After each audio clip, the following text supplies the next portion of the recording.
ഒരു ടർക്കിഷ് സ്വീറ്റായ ട്യൂലംബയാണ് ഇന്ന് ഞാൻ ഉണ്ടാക്കുന്നത്. ഇത് നമ്മുടെ ജിലേബിയൊക്കെ പോലെ തന്നെയാണ്. ഡീപ്പ് ഫ്രൈ ചെയ്തതിന് ശേഷം ഷുഗർ സിറപ്പിലിട്ടിട്ടാണ് കഴിക്കുന്നത്. വളരെ ടേസ്റ്റാണ്.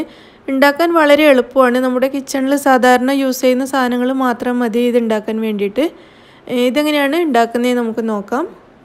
നമുക്കാദ്യം ഇതിന് വേണ്ടിയിട്ടുള്ള പഞ്ചസാര പാനി റെഡിയാക്കാം. അതിനു വേണ്ടി 2 കപ്പ് പഞ്ചസാരയാണ് ഞാൻ എടുക്കുന്നത്. ഇനി ഇതിലേക്ക് 1 കപ്പ് വെള്ളം ചേർക്കാം. ഇത് രണ്ടും കൂടി നമുക്ക് അടുപ്പത്ത് വെച്ചിട്ട് നന്നായിട്ടൊന്ന് തിളപ്പിച്ച് പഞ്ചസാര മുഴുവൻ അലിയിച്ചെടുക്കണം. ഞാനിത് അടുപ്പത്തേക്ക് മാറ്റിയിട്ടുണ്ട്.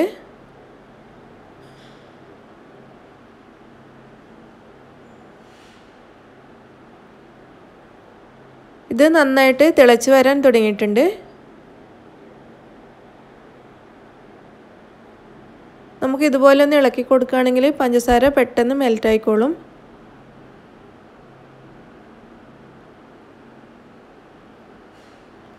നന്നായിട്ട് ഇളക്കി പഞ്ചസാര നന്നായിട്ട് അലിയിച്ചെടുക്കാം.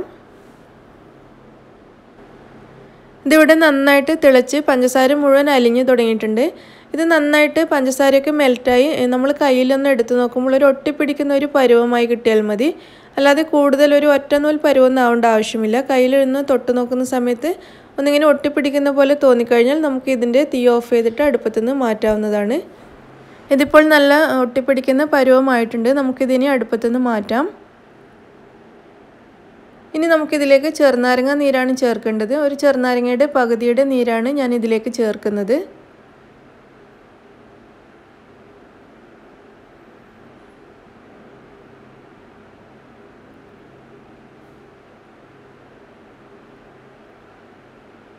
ചെറുനാരങ്ങ നീര് ചേർത്തിട്ട് ഒന്ന് മിക്സ് ചെയ്ത് കൊടുക്കാം. നന്നായിട്ട് മിക്സ് ചെയ്തതിന് ശേഷം നമുക്ക് ഇതിവിടെ മാറ്റി വെക്കാം. ഇനി നമുക്കിതിന് വേണ്ടിയിട്ടുള്ള മാവ് റെഡിയാക്കാം. അതിന് വേണ്ടിയിട്ട് ഞാനൊരു സോസ് പാനാണ് എടുത്തിട്ടുള്ളത്. ഈ സോസ് പാനിലേക്ക് 2 ടേബിൾ സ്പൂൺ വരെ ബട്ടർ ചേർക്കാം. ഇനി ഇതിലേക്ക് 1.5 ടേബിൾ സ്പൂൺ പഞ്ചസാര ചേർക്കാം. 1 കപ്പ് വെള്ളവും കൂടി ചേർക്കാം. ഇനി ഇത് നമുക്ക് നന്നായിട്ടൊന്ന് തിളപ്പിച്ച് ബട്ടറും പഞ്ചസാരയൊക്കെ ഒന്ന് മെൽറ്റാക്കി എടുക്കണം.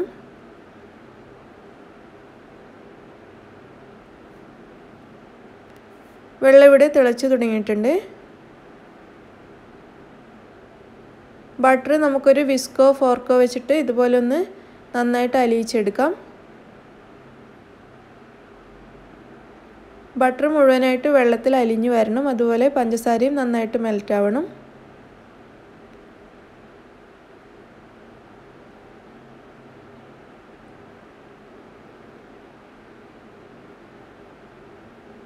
വെള്ളം ഇവിടെ തിളച്ച് തുടങ്ങിയിട്ടുണ്ട്. വെള്ളം നന്നായിട്ട് തിളച്ച് വരുന്ന സമയത്ത് നമുക്കിതിലേക്ക് മൈദ ചേർക്കാം. 1 കപ്പ് മൈദയാണ് ഞാൻ ചേർക്കുന്നത്. 1 കപ്പ് വെള്ളത്തിന് 1 കപ്പ് മൈദയാണ് കണക്ക്. മൈദ ചേർത്ത ഉടനെ ഒരു സ്പൂൺ വെച്ചിട്ട് നന്നായിട്ട് ഇളക്കിയെടുക്കാം. ഒന്ന് ഇളക്കുമ്പോഴേക്കും തന്നെ മൈദ നല്ല കട്ടിയായിട്ട് വരാൻ തുടങ്ങും. നന്നായിട്ട് ഇളക്കി കട്ടയൊന്നുമില്ലാതെ നന്നായിട്ട് യോജിപ്പിക്കുക. ചൂടോടുകൂടി തന്നെ നന്നായിട്ട് ഇളക്കി ഇതിൻ്റെ കട്ടയൊക്കെ നന്നായിട്ട് ഉടച്ചു കൊടുക്കുക. അതിനുശേഷം നമുക്കിതിൻ്റെ തീ ഓഫ് ചെയ്തിട്ട് പുറത്ത് വെച്ചിട്ട് വീണ്ടും നന്നായിട്ടൊന്ന് മിക്സ് ചെയ്തെടുക്കാം. ഇതിലൊട്ടും കട്ടയൊന്നും ഉണ്ടാവാതെ നന്നായിട്ട് സ്പൂൺ വെച്ചിട്ട് ഇതുപോലെ ഉടച്ചുടച്ച് മിക്സ് ചെയ്തെടുക്കുക.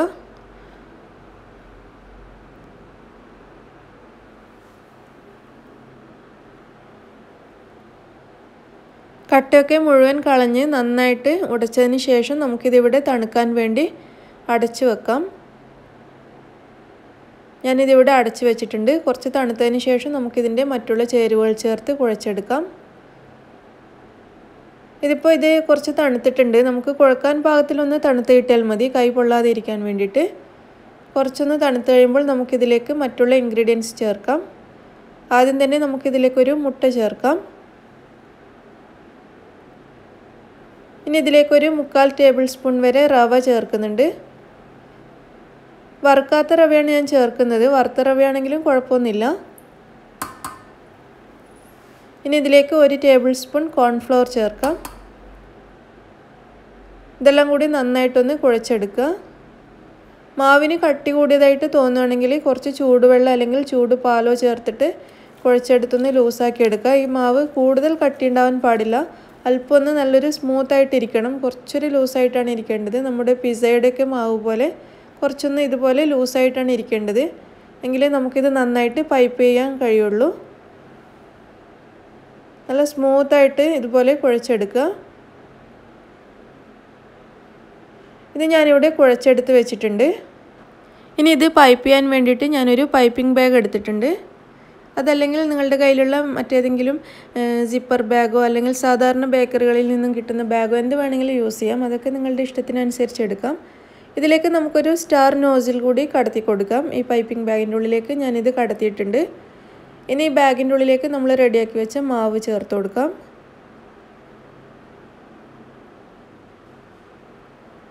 ഡിസൈനൊക്കെ നിങ്ങൾക്ക് ഇഷ്ടമുള്ള നോസിലിട്ടിട്ട് ചെയ്യാവുന്നതേ ഉള്ളൂ. ഈ മാവ് പകുതിയോളം ഞാൻ ഈ ബാഗിലേക്ക് ഇട്ടിട്ടുണ്ട്. ഇത് നന്നായിട്ട് പ്രസ് ചെയ്ത് താഴത്തോട്ടേക്ക് ആക്കി കൊടുക്കാം.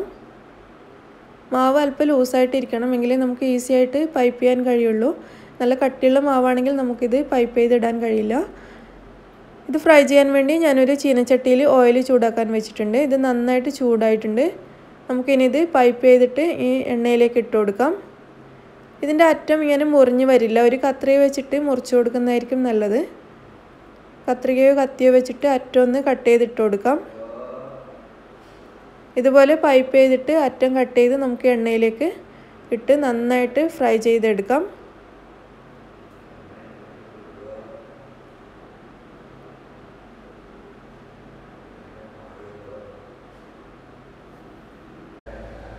നമുക്കിത് ഒരേ സമയം തന്നെ കുറേ എണ്ണം ഇതുപോലെ ഉണ്ടാക്കിയെടുക്കാൻ കഴിയും. വളരെ എളുപ്പമാണ്.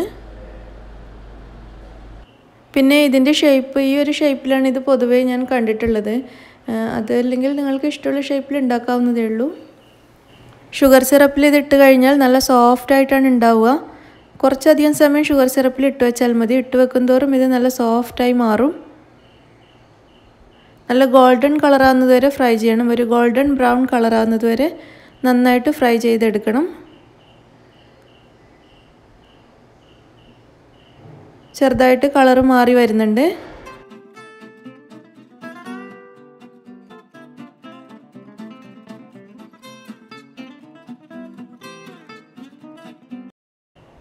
കുറച്ച് സമയം കൂടി ഇതിങ്ങനെ നന്നായിട്ട് ഫ്രൈ ചെയ്യാം. അപ്പോൾ നല്ലൊരു കളറായിട്ട് വരും.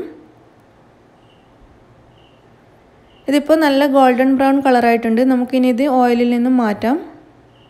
ഇതുപോലെ കുറച്ച് സമയം പിടിച്ച് ഓയിൽ കളഞ്ഞതിന് ശേഷം നമ്മൾ നേരത്തെ ഉണ്ടാക്കി വെച്ച ഷുഗർ സിറപ്പിലേക്ക് ഇത് ചേർക്കാം. ചൂടോടുകൂടി തന്നെ ഷുഗർ സിറപ്പിലേക്ക് ഇടണം.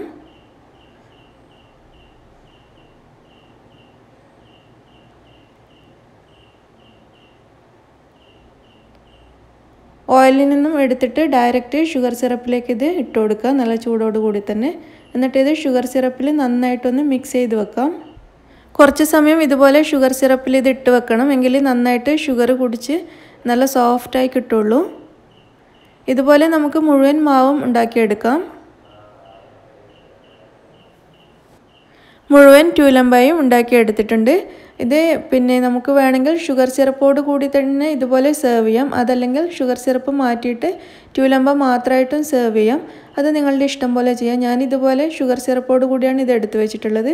ഇതിൻ്റെ മുകളിലേക്ക് നമുക്ക് അല്പം നട്ട്സ് പൊടിച്ചത് ചേർത്ത് ഒന്ന് അലങ്കരിച്ച് കൊടുക്കാം. ഞാനിവിടെ പിസ്തയാണ് ചേർക്കുന്നത്. നിങ്ങൾക്ക് ഇഷ്ടമുള്ള നട്ട്സ് മുകളിലൊന്ന് ഡെക്കറേറ്റ് ചെയ്ത് കൊടുക്കാൻ വേണ്ടി മാത്രമാണ്. അങ്ങനെ നല്ല ഭംഗിയുള്ള വളരെ ടേസ്റ്റി ആയിട്ടുള്ള ട്യൂലംബ റെഡി ആയി കഴിഞ്ഞു. നമുക്കിത് പാർട്ടികളിലൊക്കെ ഉണ്ടാക്കാൻ വളരെ എളുപ്പമാണ്. ഇത്രയും ക്വാണ്ടിറ്റി കൊണ്ട് ഉണ്ടാക്കിയാൽ തന്നെ ഒരുപാട് ട്യൂലംബ നമുക്ക് കിട്ടും. അതുകൊണ്ട് തന്നെ നമുക്ക് എളുപ്പത്തിൽ ഇത് ഉണ്ടാക്കാൻ കഴിയും. നിങ്ങളെല്ലാവരും ട്രൈ ചെയ്ത് നോക്കുക. നിങ്ങൾക്ക് ഇഷ്ടമാവുകയാണെങ്കിൽ അഭിപ്രായം അറിയിക്കുക. ലൈക്ക് ചെയ്യാനും ഷെയർ ചെയ്യാനും മറക്കരുത്. അതുപോലെ സബ്സ്ക്രൈബ് ചെയ്യാൻ മറക്കരുത്. താങ്ക്